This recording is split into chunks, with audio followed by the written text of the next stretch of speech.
Welcome back to the AlexAndMo podcast.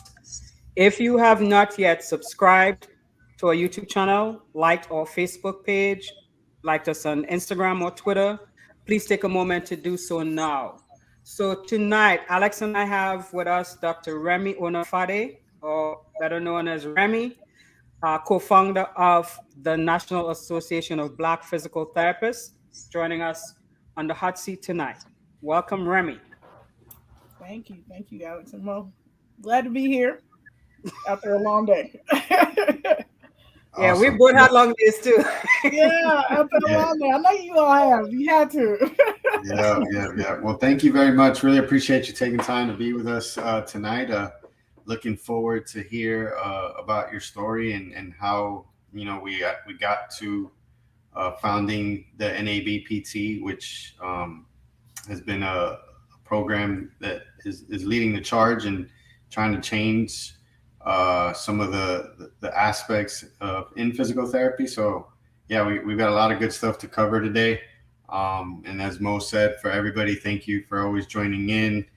Subscribe, like, comment, just keep supporting us so that we can keep putting out some good content for you guys. Uh, so Remi, how did you decide that this was something that you wanted to do?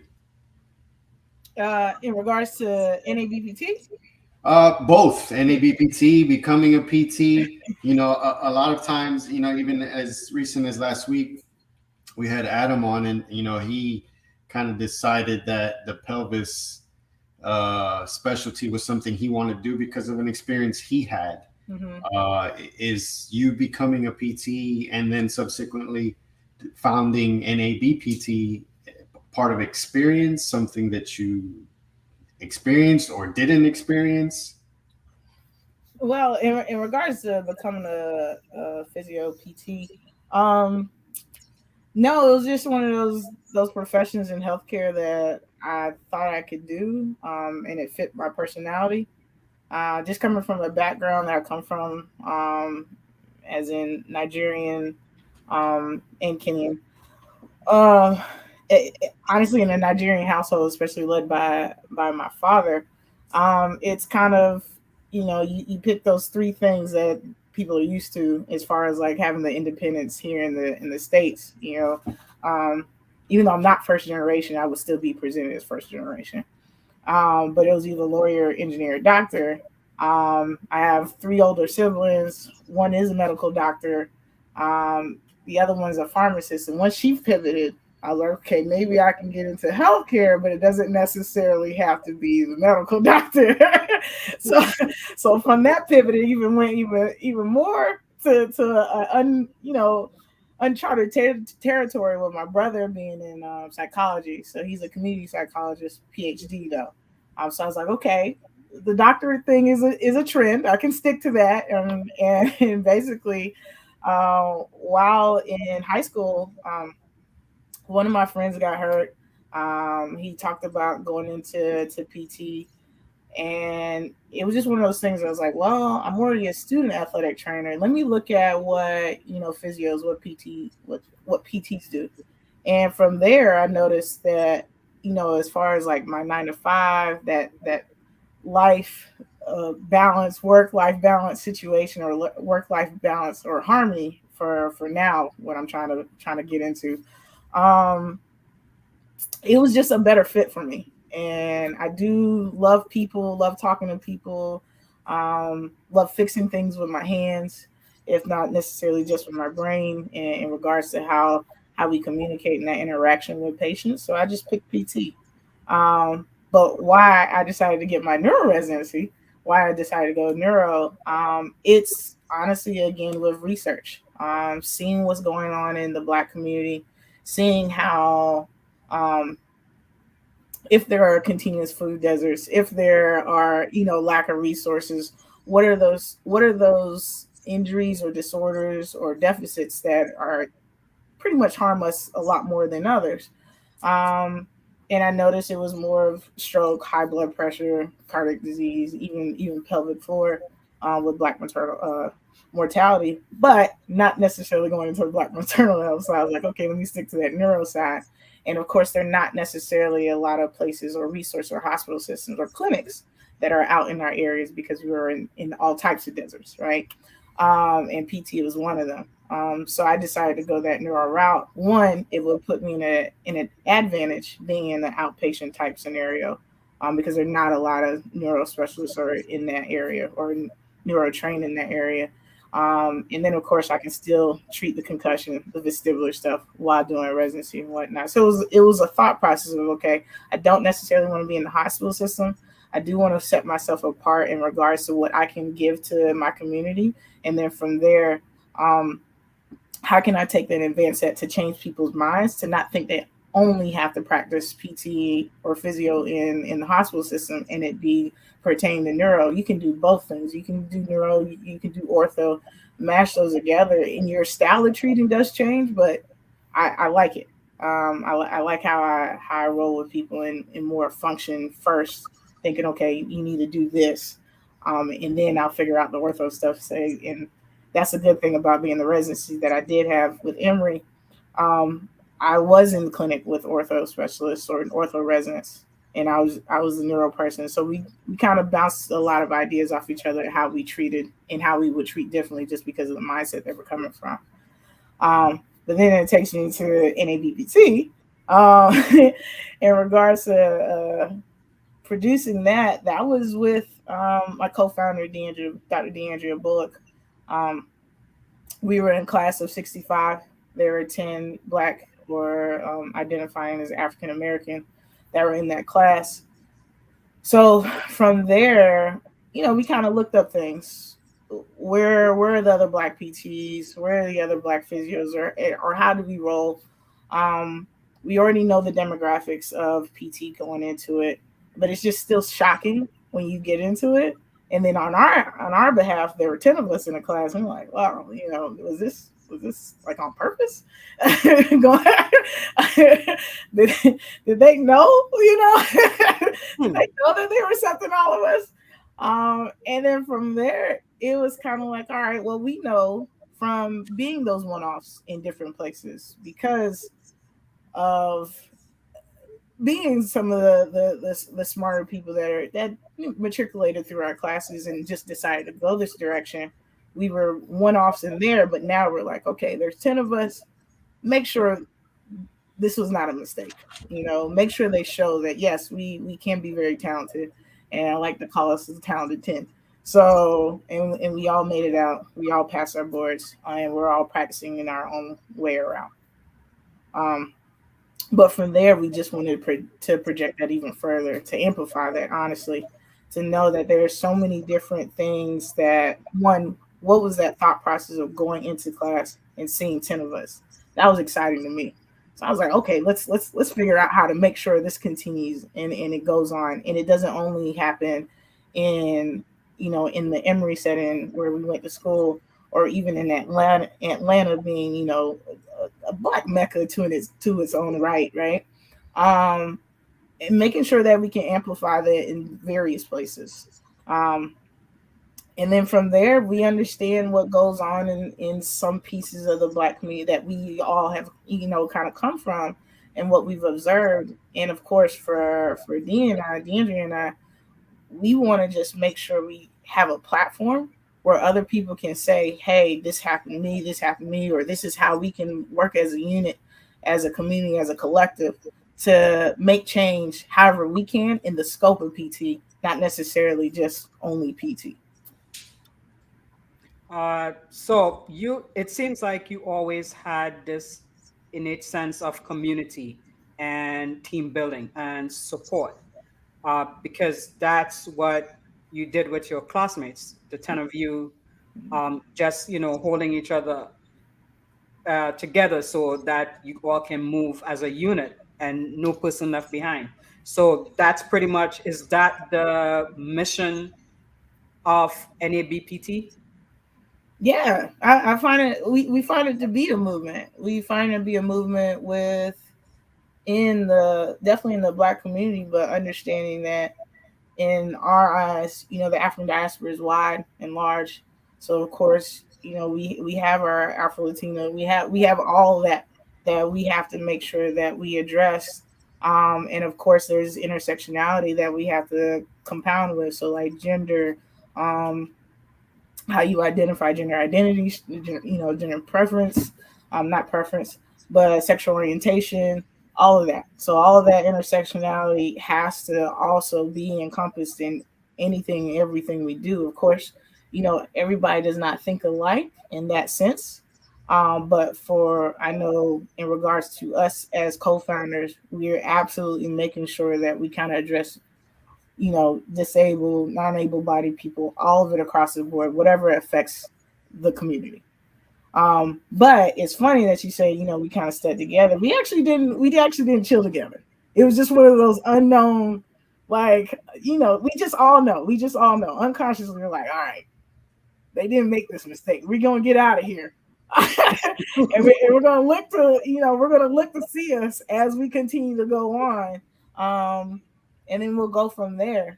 And I think my community building type aspect or characteristic comes from I guess my African background. Um, I don't see us doing a lot of things by ourselves. Even when it comes to fellowship, it whenever I go back home, been home a lot more recently. Whenever I go back home, I'm excited. I'm not excited about seeing everything that Africa has to entail. I'm excited about seeing my family, and in that family, it's like, okay, all we're gonna do is sit on somebody's veranda or sit on somebody's beach or sit somewhere, and we're just gonna talk and we're gonna understand background stories, um, Sankofa basically, and understanding how we can continue to move together. All right. And in that moving together, of course, we all have strengths and weaknesses, but amplifying those strengths and figuring out how to diminish those weaknesses, if it comes from another person doing something that the other person's weak at. Um, and then just making sure that there's a lot of innovation with how we kind of move. It's different being from there and then still being here in the United States. There's a lot of things I'm like, well, I can take that home or I can bring that from home. And I think the culture background is definitely what I bring from home. It's definitely I personally feel like there's this stereotype, or especially when it comes to like election time, this thing that or all Hispanics are the same. You have to target them the same way, or all blacks are the same. And as you said, there's subtle differences in terms of like cultural traditions and even religious and Mm-hmm. how people identify themselves sexually. Mm-hmm. So, has there been any pushback with you guys starting the NABPT and trying to spread it, that it's basically trying to isolate ourselves as Black and Brown clinicians when we should probably be teaming together with like the National Association APTA and trying to make sure we increase the diversity, equity, and inclusion in the national organization.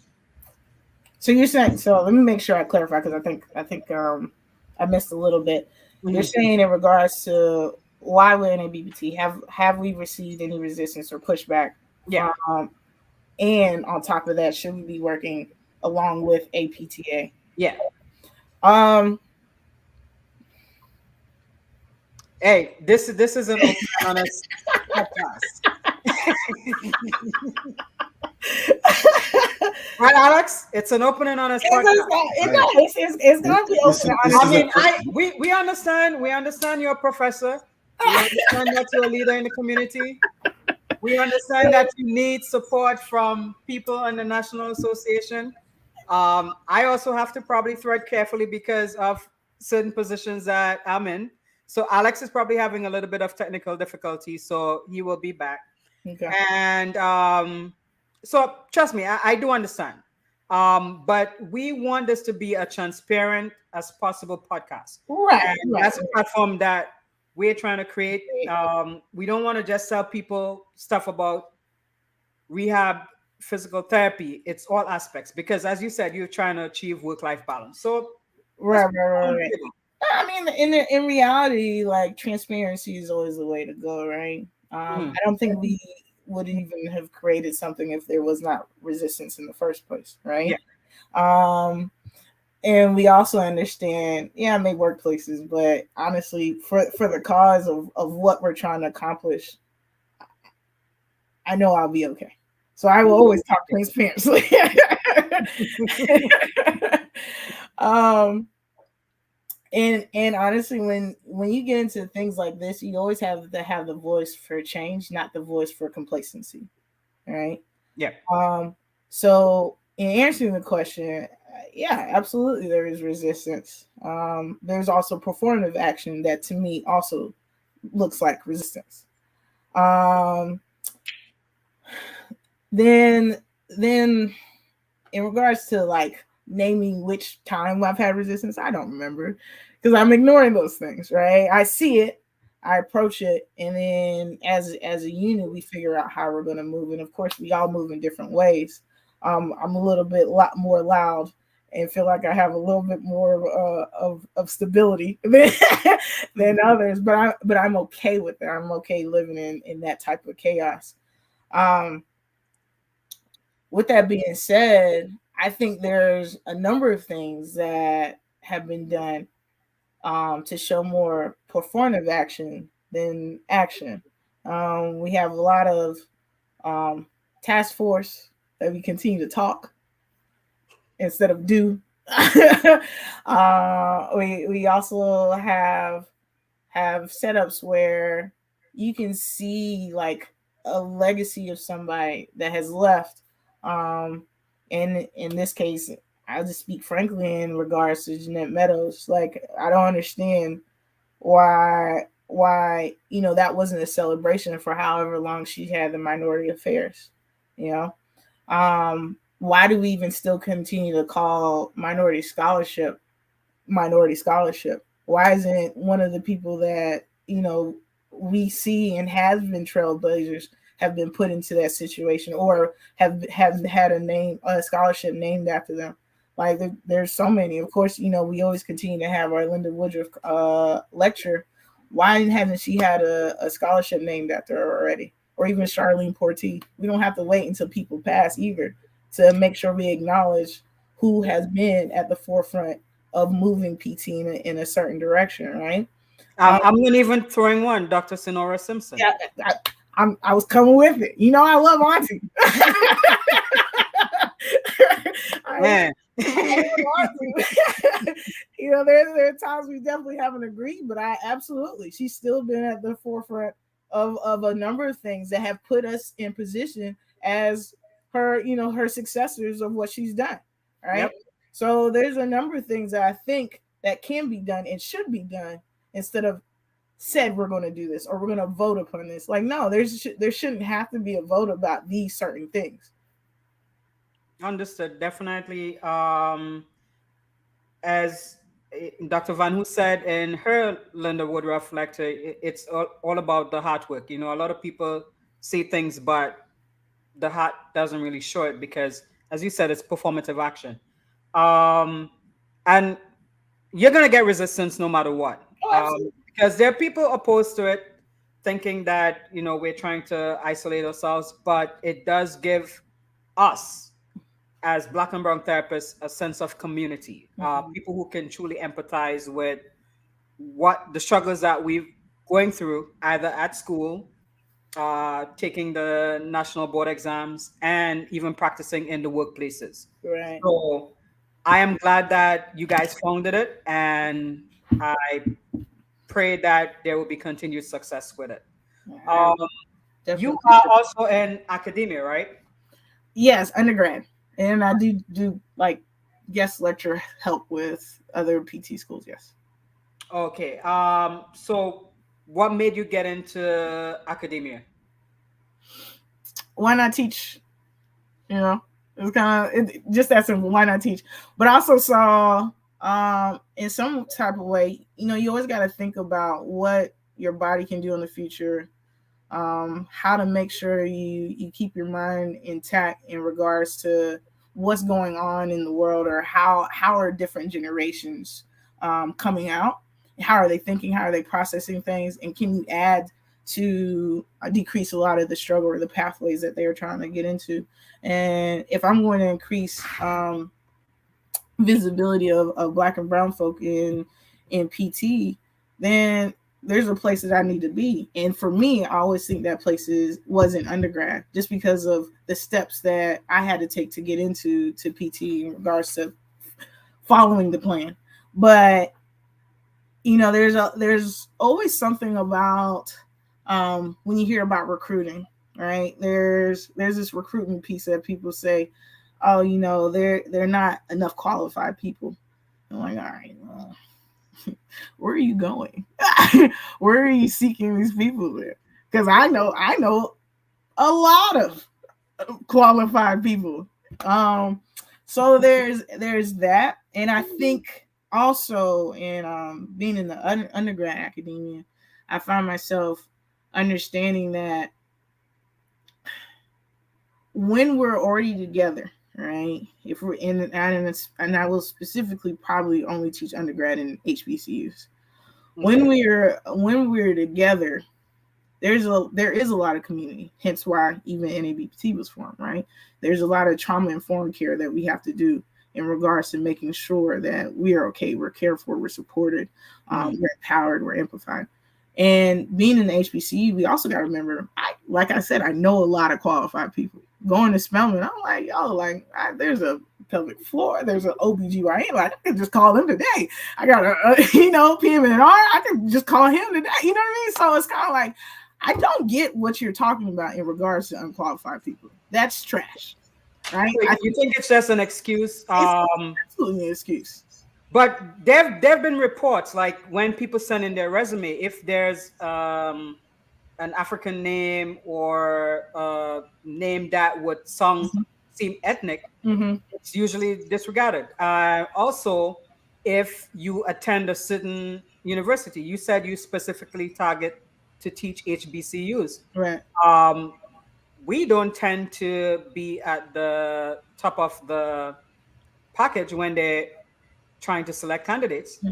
So we're already at a disadvantage. So that's why they would say the reason is that they don't know any qualified people. I've also heard on the other end that we don't seek out to apply for these leadership roles or positions. And that's why they feel that there are no qualified, quote unquote, qualified people. There's always layers to that, right? Yeah, I'll teach it at HBCU because I came from one. I got out, and why I'm like so founded in and grounded in who I am is because of HBCU, right? I know there's certain people that come out to the world and say, "Oh, why'd you go to HBCU? That's not the real world." Well, let me tell you about real world. Real world can be very traumatic, and if you don't get grounded in who you are, where you come from, and how to move in those spaces, then you're already put at another disadvantage, right? But not to say that other people are not able to do that, but I think the impact of what HBCUs do is pretty powerful. And you can also see that in numbers, where people have a tendency to have higher paying jobs are people from HBCUs, typically, if they're Black. Yeah. So in that, you're like, okay, well, if I go back here, also tell those same people that I'm teaching, if you look to the right and left, and if we produce the most, doctors in this and that, then why can't we do that in PT? All right. Then from there, you tell them also look at your classmates. Those said people that are not qualified for PT are absolutely becoming medical doctors, are absolutely becoming chiros, are absolutely becoming anything else that are in this doctor field. And why can't we make like that connection in healthcare? It doesn't have to be where we're chasing other people to do our healthcare. We can just be okay with ourselves because we are able to do whatever we're trying to put our mind to do, especially as a collective. And that's all well and good. But as we have been discussing in past episodes recently, the return of investment for PT is probably one of the things that's keeping a lot of Black and brown clinicians, well, students, from pursuing a doctoral degree in physical therapy. Oh yeah, I agree. I agree. But then it also looks into, all right, we do have the CMS cuts, right? Mm. I myself didn't get into six figures until probably like 2 or 3 years ago, right? But if we figure out how to do things differently, we're not trying to do the same thing that has continued over and over again. There's absolutely different ways of business. And in that, again, if like marketing referrals, that's something that takes money. Okay, if we already have a collective that's already doing stuff in different areas of not just PT, why is it going to cost me so much money to market to my homie to say, hey, yo, just send me patients, and I got you. Same thing, cross referrals, cross pollination with healthcare. Another thing is, if we're going to continue to look and value that, yeah, we shouldn't have cash paying things, or we shouldn't treat in certain places. Well, outpatient companies have been making money for how long? A long time. A long time. Long time. But we're still sitting at the kiddie table, according to Alex. We still are. We still are. But guess what? We don't have to. Tell us how we can get off the kiddie table. Well, even yourself, you made your own business, right? Well, I had to. Yeah. So even though I was an outpatient Uh-huh. and I was making six figures, Mm-hmm. I just felt that there was more to give. So I appreciated the conscious awakening that I had to do one-on-one care Mm-hmm. and fully devote my time to the patient. So as I shared with a patient who expressed to me yesterday that she doesn't think she could go back to the outpatient setting because she didn't feel like the therapists paid attention to her, they were passing her off to a tech. Mm-hmm. I just felt even though patients were getting positive outcomes, Mm-hmm. I didn't feel like I was giving them my all. When I'm in a home health visit, I can do that. Right. That time I'm there with them is for them. What Right. I bill, I know I did. Right. So I can't say that, oh, I did 4 units and I only spent 15 minutes with the patient. Right. I'm billing 4 units. So here's the thing about treating, right? I think everybody, like, people aren't the same. I think people have different treatment styles. I'm definitely one of those patients, PTs that I cannot sit with one person. I can't. Okay. It just can't. Just can't. In fact, if you want me to sit with this one person, you're absolutely going to have to be low level, or you're really going to have to make me think. All right. Now, in saying that, I don't have patients that are like, oh no, you didn't treat me right in this. You don't treat me right in this. I think it's more how you personally treat. What's your personality? What's your connection? How do you even have buy-in in the first place? So when people come out of the office say, well, I didn't think I got anything good out of it. But then how did you connect with that person in the first place?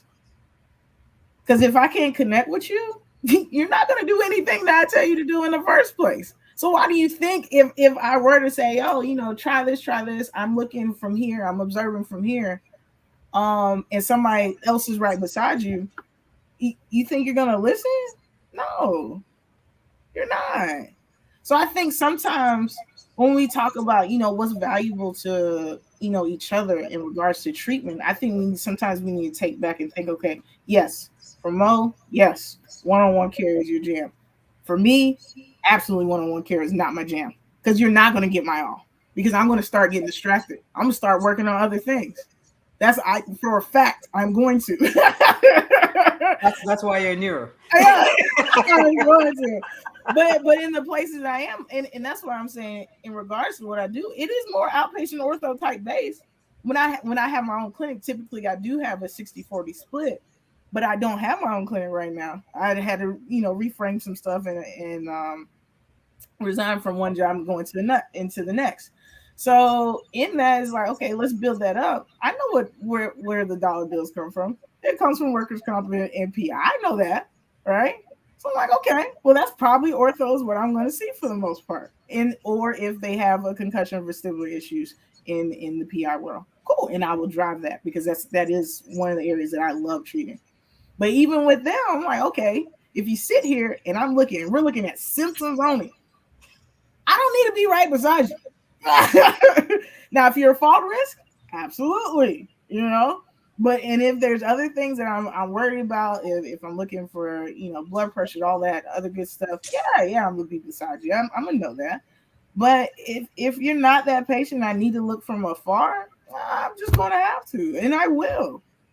Right? Yeah, I mean it's what works for you. Yeah. So I know Alex is a sport trained physical therapist, but he's now currently doing home health as well. So yeah, I mean you bridge the gaps and you have that ability to kind of put your own little spin on it and kind of do what works for you. I'm kind of like you, Remi, where it is very difficult at times for me to focus on that one-on-one because my mind starts to go in different places as to what I need to do, not only with this patient, but maybe the following patient and just things of that nature. So yeah, but that could be just more the ortho sports side of it that's always got you kind of looking ahead, as opposed to focusing with what you've got in front of you at that particular time. Now, you mentioned obviously from your cultural background in Africa, your community, the sense of community, and moving together as one, or trying to move together as one, because you have much bigger impact, you have a much bigger wavelength as a unit than you do as an individual. What do you feel is a big obstacle for that, though? And the reason I ask is, in several other podcasts that Mo and I watch, most recently the Pivot Today with Kevin Hart, he mentioned something where the ego gets in the way of trying to move forward, right? Because some of us, not Mo and I, because Mo, the reason we don't have egos is why I feel like Mo and I work and why we want to do these bigger things. And I know that we'll get there, God willing. But it's true, the ego gets in the way. Right. And a lot of us, from the cultural standpoint, Hispanic like myself, blacks, like a lot of times we get into this like competition, like you can't eat more than I can eat, like I gotta win before you win, like if I win you can't come with me, like those kind of vibes and those kind of attitudes. Right. Have you experienced that? And if so, if not, like how do you think that could potentially impact or be a hindrance to being able to move our profession, right? Because we can't move forward if everybody feels like it's a competition. And you see it on social media, you see it where PTs are worried about the PT up the street and what they're doing and how I can do it differently, instead of saying, hey, you know what, you do this good, I do this good, let's come together, let's both eat. Because at the end of the day, I think the fact of the matter is we can all eat. Right. We can all do what we do, and there's plenty more for others to join us. Right. So first of all, it's kind of you kind of got to go into like how are we constructed in regards to hierarchy of race and ethnicity. Like that's already built in from way back when. Whenever you were able to get a bit more white to an extent, it was looked at as, all right, we're better than them now. We're better than black and brown now. All right. So we gotta remember that history first. And you don't think that a lot of things haven't gone away? That has not gone away. You're talking about colorism. Yes, it's not gone away. The house Negro versus the field Negro. I mean, not even just from that. Like you think about Italians. When did they become white? It wasn't too long ago. Yep.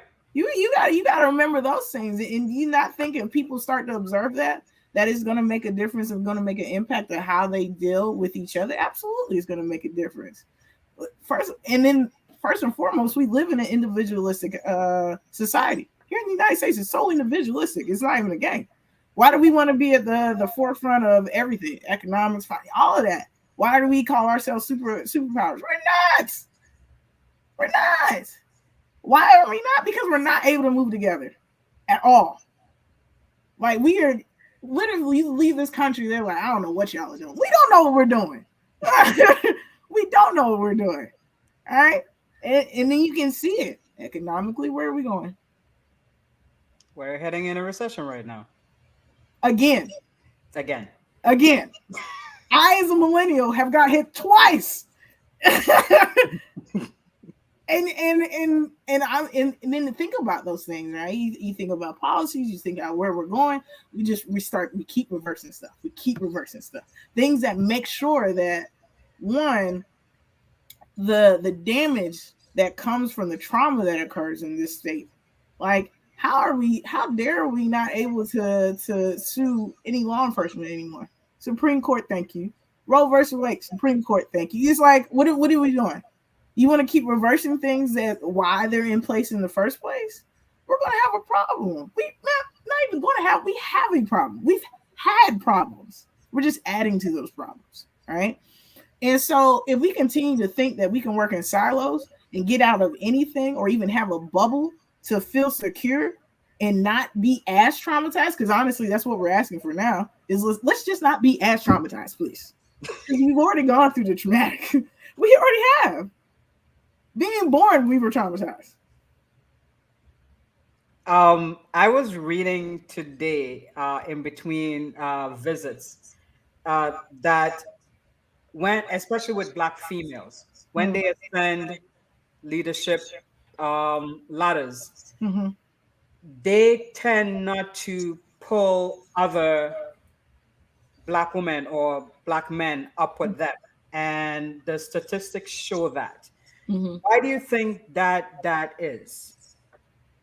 Do you think that's going back to the individualistic nature that we have, or they fear that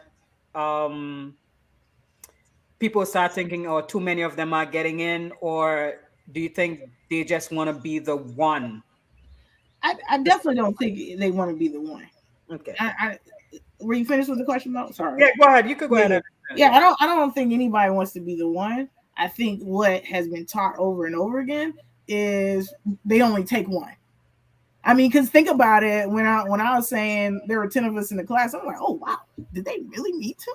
You know what I mean? So yeah. that's a perpetuating thing that's in your mind. Like, I don't know, because you always know that you can be cut at the knees at any given moment, because that also has been done. Right?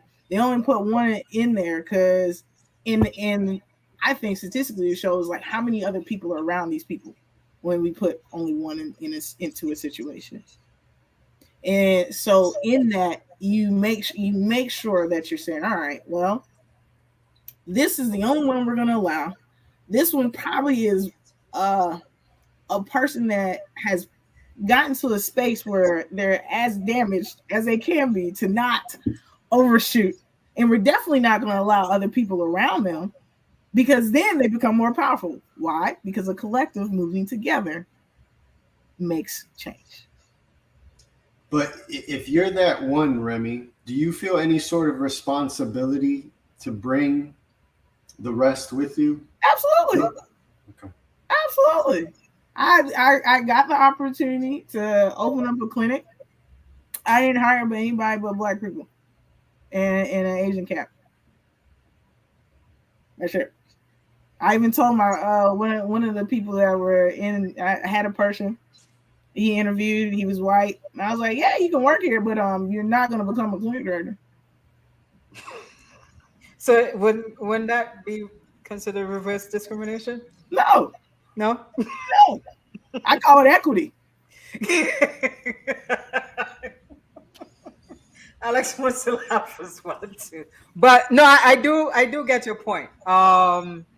So Well, because we need opportunities like that too. And the reason I ask is because I'm not familiar if you're, into the sports or anything, but you hear it with Mike Tomlin, right? You hear it with Mike Tomlin.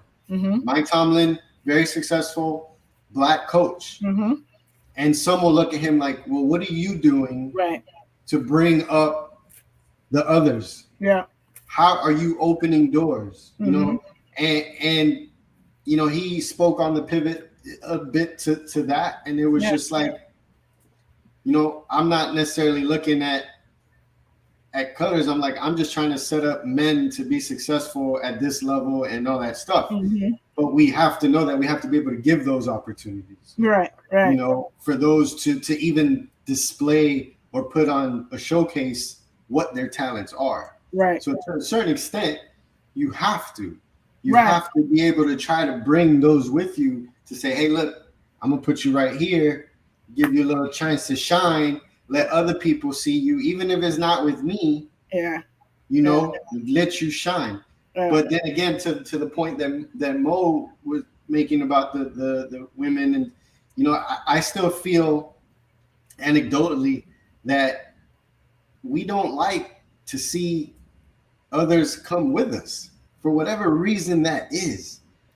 It's that scarcity mentality. Like, yo, if I get here, you ain't messing this up for me. Right. Like, I'm going to get mine. And that's about it. Like, you can't get too close to me. I definitely agree with what you're saying, but I think I agree with the sentiment of where you're going. Let me say that. Okay. But again, it is about the collective, and then on top of that, it is that thought that we know that they're putting us against each other. Oh, man, we're gonna get into that. We're gonna get into that. They're literally trying to play chess over here with honestly not even chess, because it's more simplified. It's more chess with each other. I'm like, no, like, why are we doing this? Like, stop. But I also know we've always been put in a position. We're always going to be in the position for, I know for my lifetime, in a position where we're always going to be at a disadvantage. You think about as a community, right? I'm not saying as a singular people that have privilege. No, because I know I have privilege in my own right? But we're going to put in a disadvantage of the fact that even economically, we are in 2016, there is a study saying what was the trajectory of economic background for the Black community. We're still in like the 20,000s. How?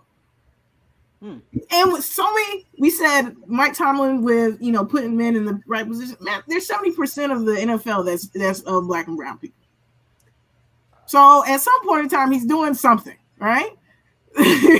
So therefore, it's kind of like, okay, he may not have him in coaching positions. I don't applaud that, but regardless, he's still making an impact to men that are Black and brown, right?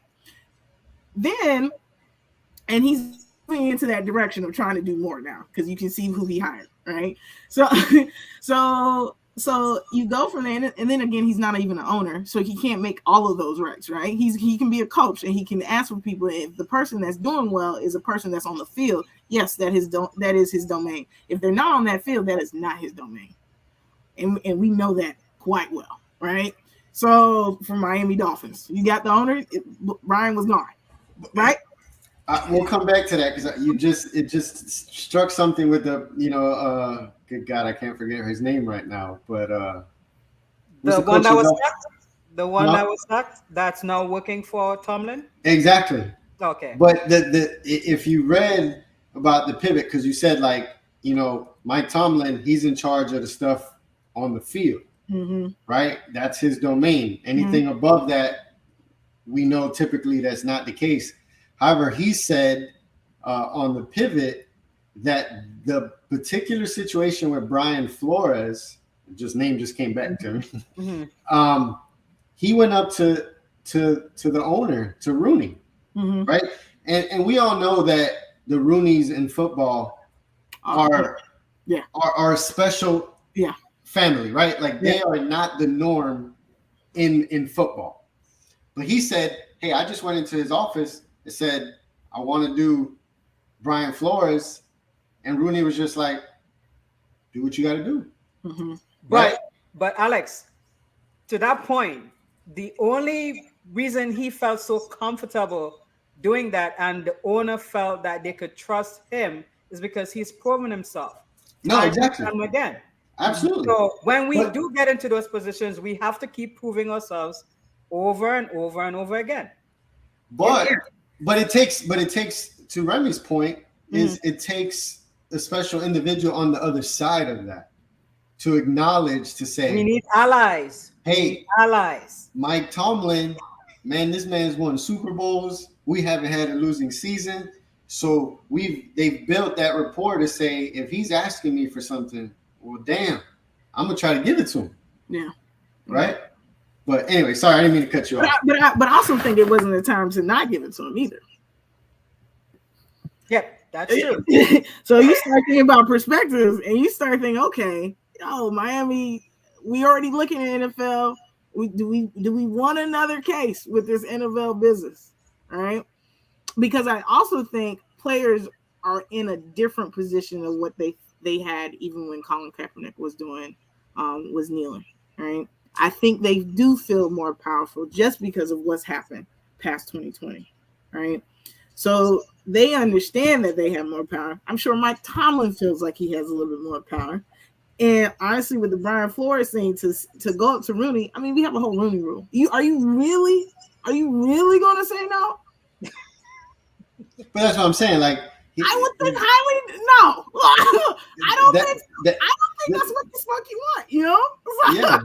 No, you're absolutely right. I mean, again, the Rooney Rule is in place because of the type of people that the Rooneys are, and they've been very supportive of people like Mike Tomlin and all that stuff as well. But yeah, I mean, it's a difficult situation. I mean, we see it in PT.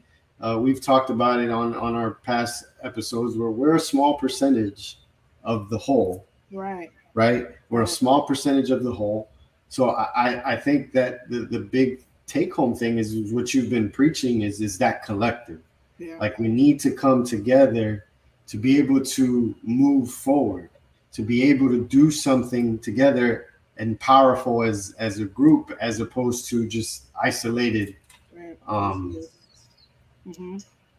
mean, we have a tendency to work in silos, bro. Like that's the thing. Like, I mean, are we trying to get over that? Yes. And I think that's something even with NABPT is like, okay, do your thing. Like, that's why we have chapters. Do your thing. All right. Whatever you're actually doing, if you need more of it, and that you don't want to formalize something in regards to, Secretary of State. I mean, all of that business in each state is actually very cumbersome. So, so if you don't want that, yeah, just hop on a platform, tag it so other people can see it. You say we're at a position where we're making movement. We're only making movement because we're saying, okay, what do you want to put up? What do you have? What do you think? Right? And I think we're empowering more students or future leaders, and I think they're leaders now, but future leaders to some, we're empowering them to do a lot more work, because it's like we're not going to sit here. We're not going to be in these places all the time, and we've gotten our stuff, and that's a little bit of a collective too. Legacy and moving on and moving in a space where you're able to give that advice and allow them to do. That's when you see different stuff happen. That's when you see innovation happen. Don't right wrongs or whatever. You allow them to be their authentic selves. Well, I'm rubbing my hands because I'm going to be asking some very tough questions to get your opinions now. Mm-hmm. So we talk about the numbers already low for Hispanic and Black therapists, students. We only have a very limited number of HBCUs that offer PT programs. And of late, those HBCU DPT programs aren't really occupied primarily by people like Alex and me and you. So it's already competitive to get into PT school. And if you're not allowing the HBCUs to be filled with people like us, how are the numbers expected to increase? And as an educator, how do you feel about that?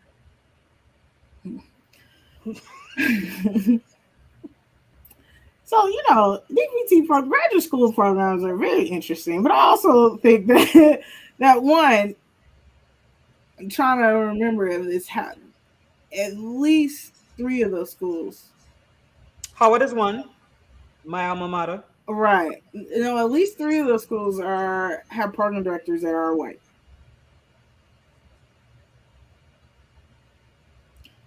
Then you Oh, start then you start to think of, all right, what's already the language that's used to perpetuate the continued barriers to everybody else. Oh, like, we don't have a tendency to do well in these positions, right?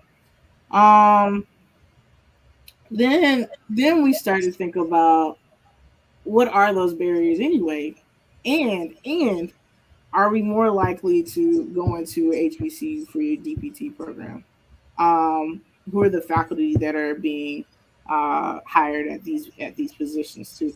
Do we even, in another thing in regards to like faculty, do we even like nurture that in PT school? We don't. We don't nurture business in PT school. We don't nurture, okay, let's go into research in PT school. We don't nurture, okay, let's go into education in PT school. We don't. But from in regards to the schools, it's like we're still trying to perpetuate the same nonsense that we keep sitting in certain rooms and hearing. We're not qualified. We're not passing the test. We're not doing this. But for the most part, if you're in a school, and especially in a graduate school program, you're not there to fill out those students if it's a professional degree. I can understand in a PH situation because you do have a lot of chances to get things done, and it does take a length of time. You can be there for a long time before you get your PhD. Before then, rather than in your professional degree, you got to get out in those 3 or 2.5 years, right? So with that, what is actually happening in remediation? Are we allowing all of those, all of the trauma that's being already done to a person while they're trying to go through remediation? What's happening there? What are the things that are happening in clinical education as well? What's going on there? Because I've had students being failed just because of tone being used. I'm like, okay, do you just not understand the tone that's being used? I'm so confused. And if it's a consistent tone, I don't think they're being disrespectful, homie. So it's like you got to deal with that, right? Especially if there's different power dynamics. And I think people like to prove certain things in certain cases, especially if they don't get along with them. I think sometimes PTs are in a situation where they believe we got to be friends with everybody. No, we don't have to be friends with everybody. No. yep. Uh, it has been quite interesting seeing that. I know University of Maryland Eastern Shore is historically black, but their DPT program, and it's a state school. So Mm-hmm. if there's a Hispanic or black student wanting to get into the program because of course, that's already a challenge if um, the numbers are dwindling for us in acceptance, and recruitment and the acceptance criteria is another barrier too that's limiting us. So so definitely it's been something that has making me scratch my head for a while. But I mean, you brought up a very interesting point about the directors, the chairpersons for those programs being of, you know, Caucasian ethnicity. So that's interesting. and another thing in regards to trying to make up. So I think sometimes, people that are in those programs positions and they hear the reasons why they're not, staying accredited and so on and so forth. For one, the resources, and this is also towards the black community too, is like, do we value certain professions, right? I don't think we do. One, because the return of investment is definitely one of them. Also, how PT as a profession, we've done ourselves disjustice in regards to how we present to the world who we are. I I think we all of us in some sort of way in our profession in this way, and I'm generalizing to the umpteenth degree, in regards to we have an inferiority complex. Like why? Like if we don't get a referral, like we're saying, okay, well we don't know what we're doing. What? You went through all that school? You went through differential diagnosis. You went through. I mean, like seriously, you went through all these clinical finding tests, and you saying you don't know what you're doing? No. How about you just understand what's going on and you refer back if it's not in your scope of practice? That's the language that you should start using. Because yes, people are going to treat you like trash if that's the case. And Yeah. if you don't even talk up yourself, it's like, sometimes people say, "Oh, I'm just a PT." Nah, you're a PT. Just call it what it is. I'm a physio. I'm a physical therapist. Call it what it is. Yeah. And Don't minimize your. don't minimize what you do, because if you're not moving, who do you think you're going to go to? Who's the first person you're going to go to? You're going to go to a physio. Exactly. So, gotta get out of that kitty mentality. Yes. So there's that. Um.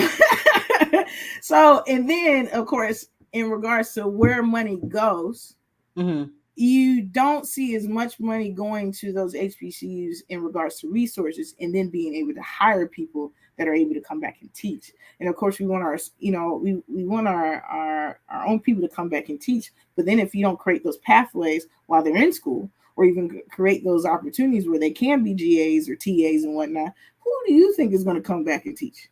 Then if you don't have that research that's founded on those certain places to get grants, to get more resources on top of that, who do you think is going to be able to run like different programs? You're not.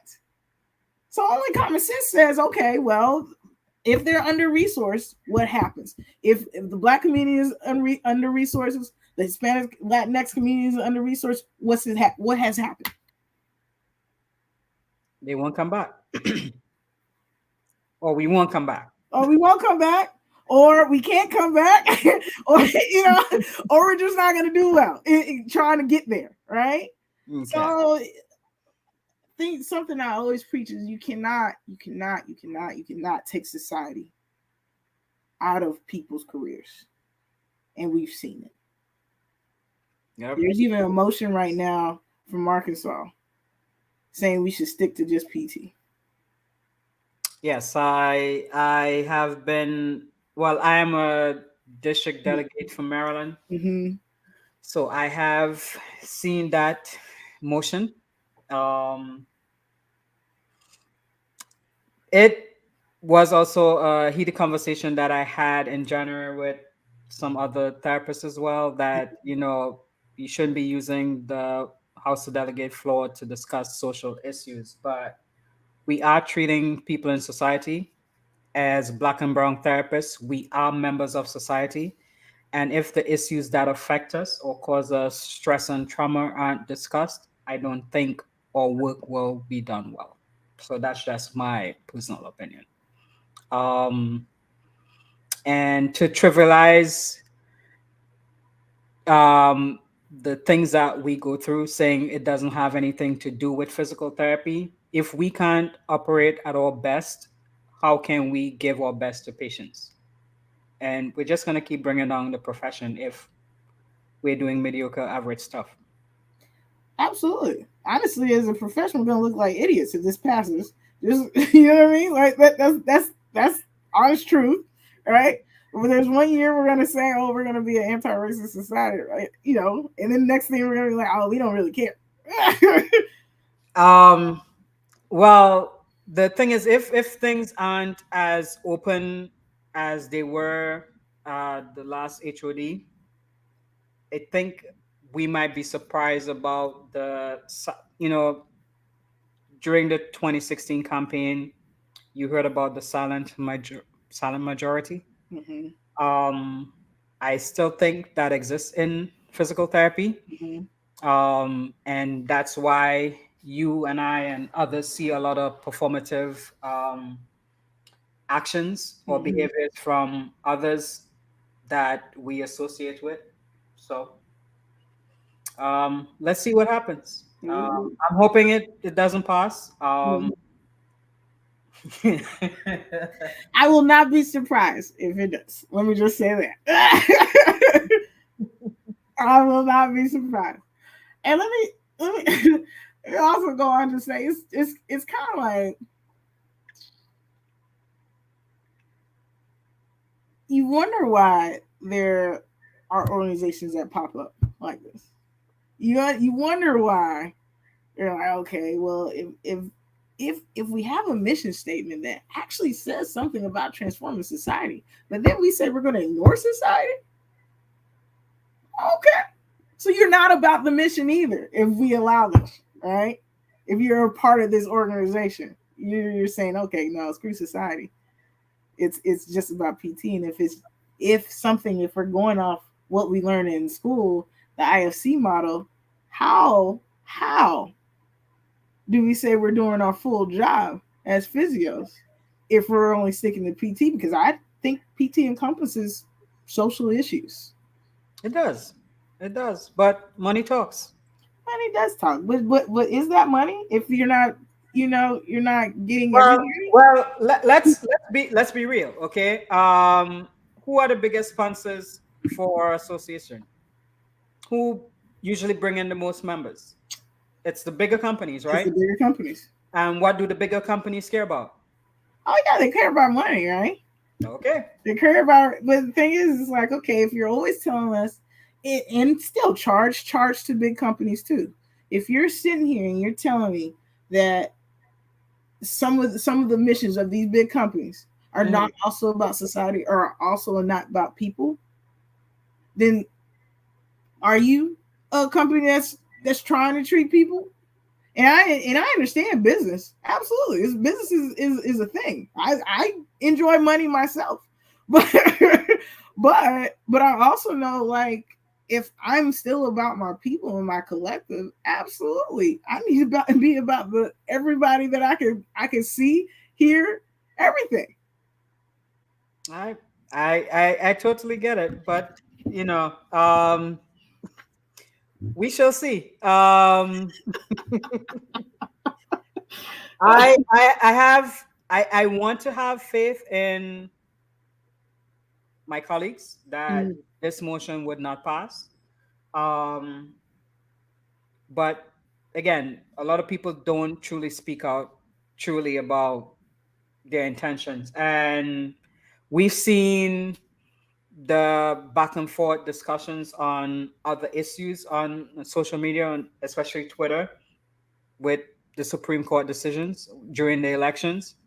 Um, but I remain hopeful. I'm optimistic that people really do care about other people and not just themselves. So that's why I'm gonna stay optimistic. But how can one become a member of the NABPT? I was like, no, we're not talking about I mean, I'm happy about your optimism. I'm just trying. I'm trying to remain as optimistic as possible in life. Yes. It's less stress. Yes. Thank you, Dr. Mitchell, for bringing the mindful practice in. So, Hey, in fact, you know what? We gotta shout her out in regards to every second and fourth Mondays. Monday. Yeah, Yep. Mondays. Yeah. Yep. Check them out, students. Check them out, students. Every third Monday, check them out, clinicians. Definitely check those things out because mindful Mondays are much needed. Yeah. In our profession for all reasons, right? But I am going to say, to end with, I'm more of a realist than I am an optimist. That's number one. But number two, in regards to becoming a member, go on to www.nabpt.org. Go to membership tag, and you will see how to become a member. If you want to create a chapter as well, you can also go on there and see how we create local chapters. If there's not one there may be one that's trying to be developed or in development. And of course, if that is the case, you can just reach out by email at info.nabpt@gmail.com. And honestly, just continue to follow us on Instagram. I know we're more heavy on Instagram, which is NABPT underscore. Twitter, same thing. And same thing on Facebook as far as National Association of Black Physical Therapists, and LinkedIn. Okay, good. So there's a membership fee? Yes, there is a membership fee for clinicians or people that have graduated with a degree in PT or PTA. It's $100. If you're a student, prospective in PT or PTA, it's $50, and if you're a prospective student, it's $25. And we really, really want to get more of all, actually, but of the in regards to organizations, about maybe 650 now. Um, and it's a pretty good split from all angles. So Okay. And for companies, is there any way to like sponsor students or prospective students to become a member? absolutely. So if you know the name of the student or the clinician, or even just want your people that are within your company to be members, there's actually two things that you can do. You can either send in their names and then pay the membership fee, and tell us how many members that you're paying for, or you can become an institutional member, which Colorado is and Hampton is on their way, and that's $1,000, which every year that's just a repeat, and everybody within your organization can become a member and have the benefits. So, and look out for more of our scholarships that are coming in October for PT month. Okay. Wonderful, wonderful. Alex is back. So we were just yes, he's been having some technical difficulties, as we've been saying, work and life balance. Yes. So all three of us are pretty busy individuals. I just wrapped up patient care about 15 minutes before this podcast started. So we really appreciate you coming on the show tonight. And I enjoyed the discussion. I know there's going to be more heated off-air banter Yes. that we'll have. Are you Yes. going to be in DC next month for HOD? No, I'm not. I'm not going to be there. I think I'm going to keep my stress levels to a minimum for next month. But I am going to charge my delegates that are in Georgia to let's we're starting to write. Let's just say that we're starting to write. We're starting to write. Okay. Yeah. Well, I mean, I do hope it goes well. I'll be attending the virtual session, but would not be able to attend the in-person one for medical reasons. But I do hope that motion gets shut down um, before it gets any traction. So thank you again for being on the show, Alex. I hope everything goes well. Thank you, and I do apologize for that. Obviously, not how I normally handle business on the show, but such is life, and happens. things happen. Yeah. But thank you very much for taking the time to be with us. Obviously, some good conversation, a lot of words of wisdom and action, because I think ultimately that's what we need more of, is just more acting. As you mentioned, more collaborating and just moving as a community to do the things that we know that once we put our minds to, that we can definitely accomplish. So thank you. Keep up the great work, man. It's real awesome what you're doing and what you got going on there. So as always, if there's anything that we can do to help you guys, please don't hesitate to reach out to Mo or myself, because we're here to help support. And like I said, we can all eat. There's enough for all of us to get a little bit of the pie. So whatever we can do to help, we're definitely going to do that. Absolutely. No, I appreciate it. And just shout out to all of NABPT and the chapters and the rest of the board. I can't do anything without you all. So I always appreciate you all. All right. And to everybody else, thank you very much for joining in. As always, subscribe, follow, comment. We really, really appreciate all the support from everybody. Mo and I are having a great time doing this, and hopefully everybody else is enjoying the work that we're putting out there. So thank you again, and everybody have a good evening. All right. Peace, y'all. Peace.